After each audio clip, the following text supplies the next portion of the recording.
Welcome to నీరిస్ imperial channel. అందరికీ నమస్కారం. మన ఛానల్ని ఆదరిస్తున్న ప్రేక్షకులందరికీ ప్రత్యేక ధన్యవాదములు. ఈ వీడియో ద్వారా నేను చేస్తున్న ప్రత్యేక విన్నపం ఏంటంటే, వీడియోను చూస్తున్న వాళ్ళు చాలామందే ఉన్నారు, కానీ సబ్స్క్రైబ్ చేసుకొని చూస్తే మరింత నన్ను ప్రోత్సహించిన వారవుతారు. ఇప్పటికే సబ్స్క్రైబ్ చేసుకున్న వారికి ప్రత్యేక ధన్యవాదములు. మీకు తెలిసిన వారి దగ్గర మన ఛానల్ గురించి ఓ రెండు మాటలు చెప్పి వారికి నచ్చితే తప్పకుండా సబ్స్క్రైబ్ చేసుకోమని ప్రత్యేకించి చెప్పండి. ఇది నా వైపు నుంచి మన ప్రేక్షకులకి ప్రత్యేకమైన రిక్వెస్ట్. ఇక మనం విషయంలోకి వెళ్తే, ఈరోజు ఈ వీడియోలో విషయము లలితా సహస్రనామాలు మనోపరివర్తనలు. అంటే మనం చెప్పుకుంటున్నాం లలితా సహస్రనామాల్లో ఒక్కొక్క నామమే ఎలాంటి ప్రభావాన్ని చూపిస్తుంది, మనిషి యొక్క మానసిక స్థితిలో ఎటువంటి మార్పును తీసుకొస్తుంది అనేవి. ఇప్పటి వరకు 166 శ్లోకాల్లోని నామాలన్నీ చెప్పుకున్నాము. నామాల సంఖ్య పరంగా అయితే 897 నామాలు అయిపోయాయి. ప్రతి నామము ఒక ప్రత్యేక ప్రభావాన్ని చూపిస్తుంది అని చెప్పుకున్నాం. కాబట్టి అందరూ ఎక్కడ ఏ నామం మిస్ అవ్వకుండా చూడండి, వినండి. అమ్మవారి కరుణకు పాత్రులు కావాలని కోరుతున్నాను. ఈరోజు 167వ శ్లోకము. వీరగోష్ఠీ ప్రియ వీర నైష్కర్మ్య నాదరూపిణి విజ్ఞాన కలన కల్యా విదగ్ధ బైందవాసన. ఇందులో ముందుగా వీరగోష్ఠీ ప్రియ ఈ నామం గురించి చెప్పుకుందాం. ఈ నామంలో వీర గోష్ఠి అనే రెండు పదాల గురించి ముందుగా చెప్పుకొని తర్వాత వీరగోష్ఠి ప్రియ అంటే ఏంటో చెప్పుకుందాం. వీర అంటే వీరుల యొక్క, గోష్ఠి అంటే సంభాషణల యందు, ప్రియ అంటే ప్రీతి కలది. మరి ఇక్కడ వీరులు అంటే చాలా అర్థాలు ఉన్నాయి. మనం చాలా సందర్భాల్లో కూడా చెప్పుకున్నాం. వీరారాధ్య అనే నామం చెప్పేటప్పుడు అలా కొన్ని నామాల సందర్భాల్లో చాలా విషయాలు చెప్పుకున్నాము, అక్కడ వినండి. కానీ ఇక్కడ కూడా మళ్ళీ ఒకసారి చెప్పుకుందాము. వీరులు అంటే రకరకాల బలాలు కలిగిన వారు, శక్తి కలవారు. అంటే భుజబలం కావచ్చు, మేధోబలం కావచ్చు, ఈ విధమైన శక్తి సంపన్నులను వీరులు అంటారు. అలాగే దేవతాగణాలు, గంధర్వులు మొదలైన వారందరినీ కూడా వీరులు అంటారట. ఇప్పుడు అది సందర్భం కాదు, కానీ ఇక్కడ ఒక చిన్న విషయాన్ని మనం ఒక నిమిషం చెప్పుకోవాలి. ఏంటి అంటే, పూర్వపు రోజుల్లో రాజ్య రక్షణలో భాగంగా రాత్రిపూట కొంతమంది రక్షకులను నియమించేవారు. అంటే ప్రస్తుతము మనము పోలీస్ పెట్రోలింగ్ చూస్తుంటాం కదా, ఆ విధంగా అప్పట్లో 2 రకాల వీరులను నియమించేవారట. అందులో ఒకరు గ్రామ వీధుల్లో సంచరించేవారైతే, కొంతమంది ఒకచోట స్థిరంగా ఉండేవారట. ఈ సంచరించేవారు తెచ్చిన సమాచారాన్ని స్థిరంగా ఉన్న వారికి ఇస్తే వారు రక్షణ బాధ్యతలు తీసుకునేవారు. ఈ 2 రకాల రక్షకులను వీరులు అనేవారట. అలాగే వీళ్ళనే వీరభైరవులు అని, వీరభద్రులు అని పిలిచేవారు. అంటే ఈ సంచరించే వారిని భైరవులు అని, ఒకచోట స్థిరంగా ఉండే రక్షకులను భద్రులు అని అనేవారట. అందుకని వీరభైరవులు, వీరభద్రులు అనేవారు, కాబట్టి వాళ్ళందరినీ వీరులు అనేవారు. అటువంటి వీరులు అంటే రక్షణ బాధ్యతలు తీసుకునేవారు కదా, ఆ రక్షణకు సంబంధించిన చర్చలు జరిపేవారు అనమాట. అటువంటి చర్చను ఇష్టపడేది అమ్మవారు అనేది ఒక అర్థము. ఇంకా ఏమర్థాలు ఉన్నాయంటే, మేధో సంపన్నులు అనుకున్నాం కదా, అంటే శాస్త్రాల మీద మంచి పట్టు ఉన్నవారు, ఉపాసకులు, ఇటువంటి వారు చేసే గోష్ఠి అంటే చర్చలు, శాస్త్ర సంబంధమైన, జ్ఞాన సంబంధమైన చర్చల మీద ఆసక్తి కలది అని అర్థము. కావ్యాలాప వినోదిని అని అంటాం కదా, ఆ విధంగా కావ్యాలు ఆలాపించడం కాదు, మన విజ్ఞానం గురించి జ్ఞాన చర్చలు జరిగితే అక్కడ అమ్మవారు ఉంటుందట. అందుకే మన ఛానల్ తరపున మన ప్రేక్షకులకు చేసే ఒక విన్నపం ఏంటంటే, వీలైనంత వరకు, సాధ్యమైనంత వరకు ఇంట్లో మంచి మంచి శాస్త్రాలు, కావ్యాల గురించి చర్చ చేయండి పిల్లలతో, పెద్దలతో. ఏ కవి, ఏ రచయిత ఏ పాత్రను, ఏ సంభాషణను ఏ రీతిగా, ఏ ఉద్దేశంతో రచించారు అనే ఇటువంటివన్నీ సంభాషణలు ఇంట్లో జరుగుతుంటే, ఈ చర్చలు జరుగుతుంటే ఆ ఇంట్లో అమ్మవారు ఉంటుందట. కాబట్టి మీకు తెలిసిన విషయాలని చక్కగా చర్చిస్తూ, అంటే వాదన ఉండకూడదు, చర్చ ఉండాలి. ఒకరికొకరు జ్ఞానం ఇచ్చిపుచ్చుకుంటున్నదిగా ఉండాలి. అలా చర్చిస్తూ మన జ్ఞానాన్ని పెంచుకుంటున్న చోట అమ్మవారు ఖచ్చితంగా అక్కడ నిలబడి మన రక్షణ బాధ్యతలు చూస్తుంది. కాబట్టి ఈ ప్రయత్నం చేసి చూడండి. ఇదివరకే ఇటువంటి చర్చలు చేస్తున్న వారికి ఈ ప్రభావం తెలిసే ఉంటుంది. సరే, ఈ నామ ప్రభావం చూద్దాం. వీరుల గురించి లేదా వారి యొక్క సమర్థత, వారి యొక్క ప్రజ్ఞల గురించి, గొప్ప గొప్ప వారి గురించి ఏదైనా చర్చలలో మాట్లాడుకుంటున్నప్పుడు, చర్చిస్తున్నప్పుడు దాన్ని వినాలి అనే ఒక ఆసక్తి, కుతూహలము అనేది మనకు ఏర్పడుతుంది. మనం చూస్తుంటాం, చాలామంది సినిమాల గురించిన చర్చలు జరిగితే చాలా ఆసక్తిగా ఉంటారు. కానీ అదే ఏదైనా వీరుల గురించి, దేశభక్తుల గురించి లేదా మన శాస్త్రాల గురించి చర్చిస్తున్నప్పుడు పెద్దగా ఆసక్తి చూపరు. అంటే ఇక్కడ వారి మీద అమ్మవారి దయ లేదు, అమ్మవారి అనుగ్రహానికి వారి ప్రయత్నం అనేది లేదు. అటువంటి వారికి ఇక శాస్త్రజ్ఞానం అనేది ఎలా అబ్బుతుంది? కాబట్టి మన మనసుని ఇటువంటి చక్కనైన మార్గాల్లోకి మళ్లించాలి అంటే ఖచ్చితంగా భగవంతుణ్ణి ఆశ్రయించడము అంటే విగ్రహాలకు పూజలు చేయడం కాదు. ఇవే మన శాస్త్రాల పట్ల, మన సాంప్రదాయాల పట్ల, పెద్దల పట్ల గౌరవాన్ని కలిగి ఉండి అనుసరించడమే. అప్పుడే జీవితాన్ని సులభంగా ఎలా గడపాలి అనే మెలకువలు, మన జీవితాన్ని ధర్మ మార్గంలో నడిపించడం ఎలా అనేది తెలుస్తుంది. సరే, తర్వాతి నామము వీరా. ముందు నామంలో వీరగోష్ఠి అంటే వీరులు చేసే గోష్ఠి, అది నచ్చేది అని చెప్పుకున్నాం కదా. ఇక్కడ సాక్షాత్ ఆ వీరుల రూపంలో ఉండేది అని అర్థం అనమాట. అంటే వీరులు అని కాదు, ఆ వ్యక్తుల్లోని వీరత్వాన్ని, ఆ వీరత్వము కలది అని అర్థం అనమాట. మామూలుగా మగవాళ్ళనైతే వీర అంటారు, అంటే శివుడిని శివ అని, అమ్మవారిని శివ అన్నట్టుగా ఇక్కడ వీర అంటే వీర పురుషులని అంటారు. వీరా అంటే స్త్రీలలో వీరత్వం కలవారిని వీరా అంటారనమాట.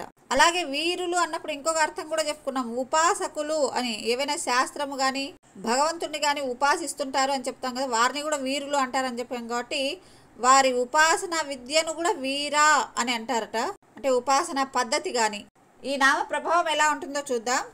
మనలో కూడా వీరుల యొక్క లక్షణాలని పెంపొందించుకుంటాము, వీరత్వాన్ని ఆపాదించుకుంటాము.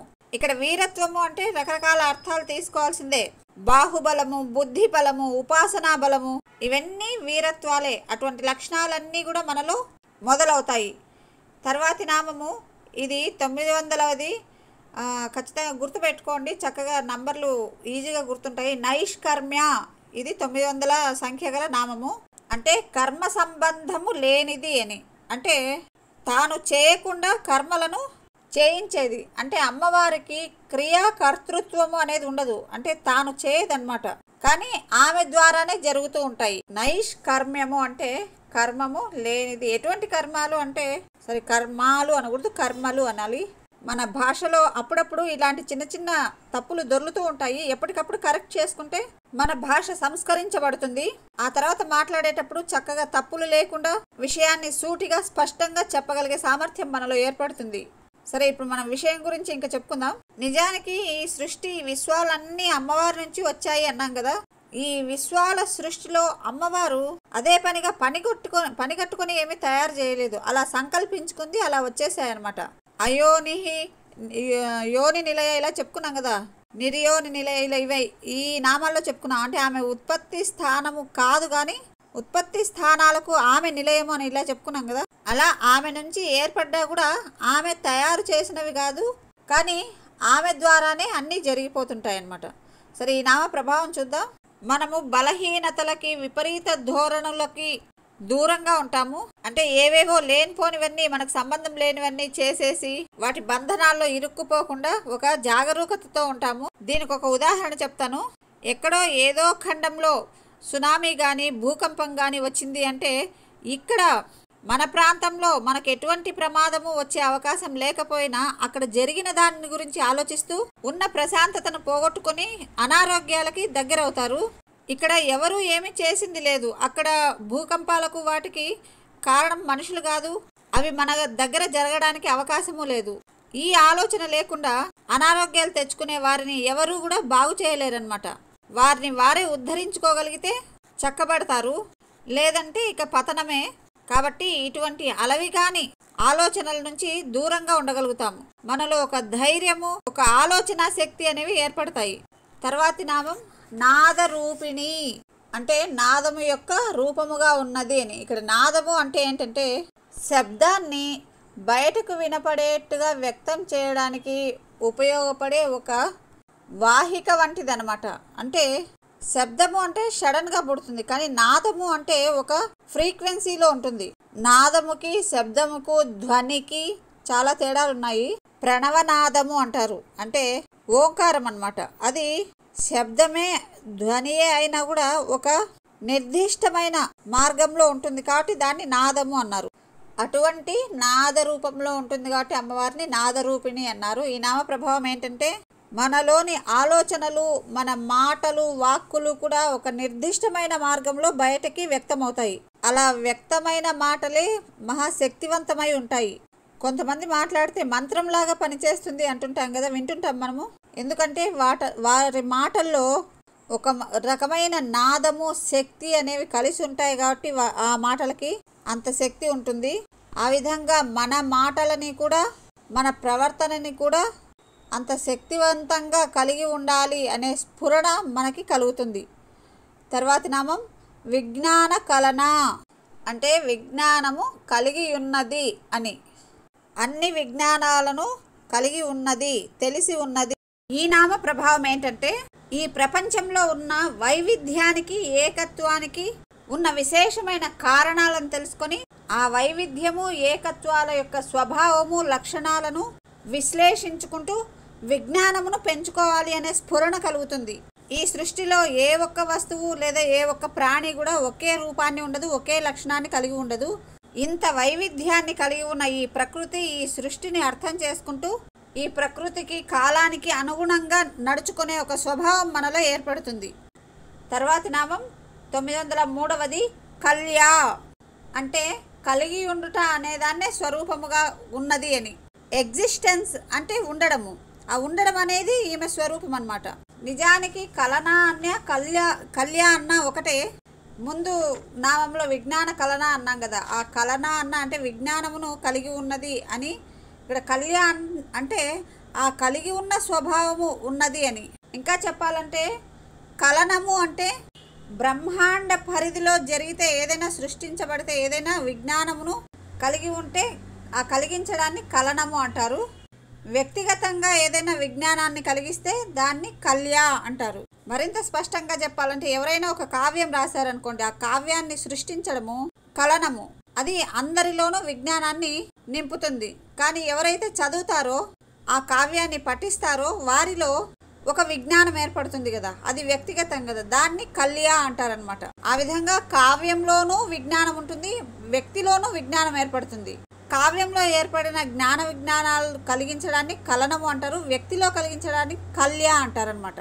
సరే, ఈ నామ ప్రభావం చూద్దాం. మనలో ఉన్న సంపదలు మనకి అవగతం అవుతాయి. అంటే మనలో ఏమేమి సంపదలు ఉంటాయి? జ్ఞానము, జ్ఞాపక శక్తి, వివేకము, విచక్షణ, ఇలాంటివన్నీ సంపదలే కదా. ఈ సంపదలను మనమే గుర్తించుకొని, అంటే మనలో ఇన్ని సంపదలు ఉన్నాయి, మనకు ఇంత శక్తి ఉంది అనే గ్రహింపు కలగడమే కాకుండా మనలో విశ్వాసాన్ని పెంచుతాయి. ఈ విశ్వాసం అనేది మనలోని చాలా బలహీనతల్ని తొలగిస్తుంది. తర్వాతి నామం విదగ్ధ. విదగ్ధము అంటే విశేషముగా దగ్ధము చేయడము అని ఒక అర్థమైతే, నిజానికి నైపుణ్యము కలది అనే అర్థం అనమాట. ఎందులో నైపుణ్యము, కౌశలము, నేర్పరితనము అంటే దేన్ని ఎక్కడ చేర్చాలో అక్కడ చేర్చే దాంట్లో నైపుణ్యము కలది అనమాట. ఏ మాటని, ఏ వస్తువుని, ఏ యోగాన్ని ఎవరికి ఇవ్వాలో వారికి చేర్చేది అనమాట. మరి విదగ్ధ అని ఎందుకన్నారు? దగ్ధము చేయడము అంటే ఈ దగ్ధ ప్రక్రియలో కూడా ఏవి ఎక్కడ చేరాలో అక్కడ చేరుతాయట. అంటే ఉదాహరణకు చెప్పాలంటే, మనుషులు ఎవరైనా మరణించారనుకోండి, వాళ్ళని దహనం చేయడం కానీ ఖననం చేయడం కానీ చేస్తారు. దహనము అంటే కాల్చడము, ఖననము అంటే పూడ్చడము కదా, భూమిలో పూడ్చేయడము. అంటే ఈ శరీరము అనేది ఎక్కడి నుంచి వచ్చింది? పంచభూతాల నుంచి వచ్చింది కదా. మళ్ళీ పంచభూతాల్లోకి కలిపేయడమే అనమాట. కాల్చడం కానీ లేదా పూడ్చడం రెండు కూడా మళ్ళీ ఆ శరీరాన్ని, అంటే దాన్ని ఎక్కడ చేర్చాలో అక్కడ చేర్చేయడమే ఈ విదగ్ధ అనే మాటకు అర్థం అన్నమాట. మన సాంప్రదాయం ప్రకారం కొంతమంది దహనమును, కొంతమంది ఖననమును పాటిస్తారు కదా. కానీ శాస్త్రజ్ఞులు ఏం చెప్తారంటే ఖననము కంటే దహనమే మంచిది అని చెప్తారట. మరి అందులో విశేష రహస్యం ఏముంది అనేది నెక్స్ట్ ఎప్పుడైనా సందర్భం వచ్చినప్పుడు చెప్పుకుందాం. ప్రస్తుతం మనము ఈ నామ ప్రభావం చూద్దాం. మనలో ఎక్కడైనా కౌశలాలు, నైపుణ్యాలు ఎక్కడో అట్టడుగున ఉంటే వాటికి ఒక వెలుగు తోడై అవి కాంతివంతమై వాటి అస్తిత్వాన్ని గుర్తించి ఆ కౌశలాలని పెంచుకోవాలి అనే ప్రయత్నం చేస్తాము. మనలో మనకే తెలియకుండా కొన్ని నైపుణ్యాలు ఉంటాయి.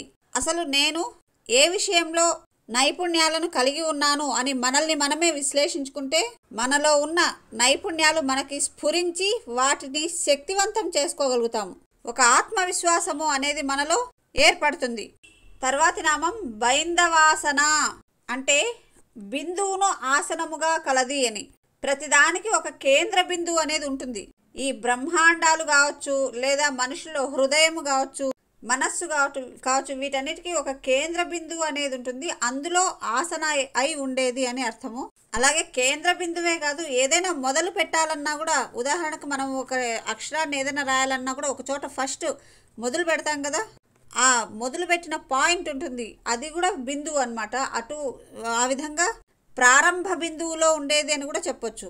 అలాగే మధ్యలో కానీ లేదా ఇక గమ్యస్థానంలో పూర్తిగా చివరిగా ఉన్న స్థానాన్ని సూచించే బిందువులో కూడా ఉండేది అని కూడా అర్థం అన్నమాట. అంటే అటు ప్రారంభమైన, మధ్యలో కేంద్రమైన లేదా అంతమును సూచించే బిందువైనా దేనిలో అయినా కూడా ఆసన అయి ఉండేది అని అర్థం అన్నమాట. మన ఆలోచనలకు కూడా ప్రారంభము, మధ్య, చివర అని ఉంటుంది. అక్కడ కూడా ప్రారంభ బిందువు నుంచి గమ్యస్థానం చివరి బిందువు వరకు కూడా ఉంటుంది అని అర్థం చేసుకోవాలి.